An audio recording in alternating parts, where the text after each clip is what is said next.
Quand on regarde la manière dont a été géré le logement à Molenbeek, en plus qui est une commune particulièrement ouvrière, on voit un peu là cette question du logement, toutes les problématiques qui sont posées dans une société qui est gérée par un modèle dominant qui est le modèle économique capitaliste.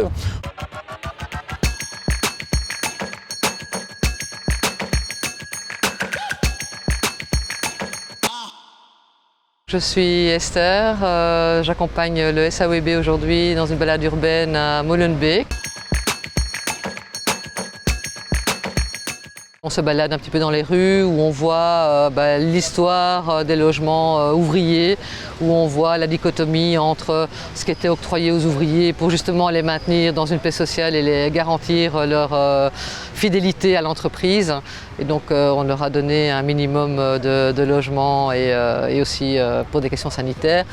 Et donc on voit l'évolution de cet habitat et ce que c'est en train de devenir aussi, parce qu'on a vu des situations de gentrification justement où ces logements initialement ouvriers ont été acquis par des promoteurs, des investisseurs immobiliers et sont en train de devenir des logements plus du tout abordables pour le public qui était initialement prévu.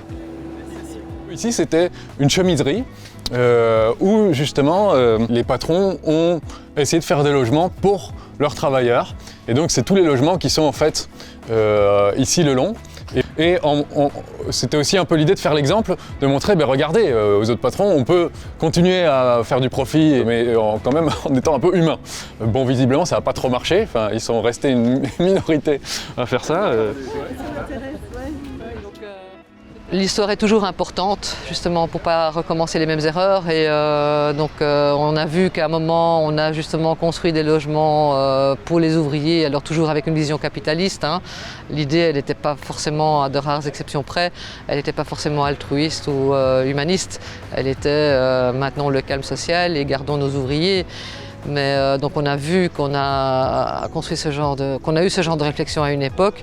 Et parfois, on se dit qu'aujourd'hui on n'y pense plus trop et que l'aspect capitaliste en faveur des plus nantis a pris le pas sur la préservation des plus précaires, justement aussi pour préserver une paix sociale. Ce qui est important pour moi dans le logement, d'abord le logement c'est un droit fondamental, c'est constitutionnel. Donc malheureusement, bien après le droit à la propriété, ça, on a tendance un peu à l'oublier. Et le logement est un moyen de garantir une vie digne à tout le monde. Donc à partir du moment où on exclut une partie de la population d'un logement digne, on le maintient dans sa pauvreté, dans sa précarité.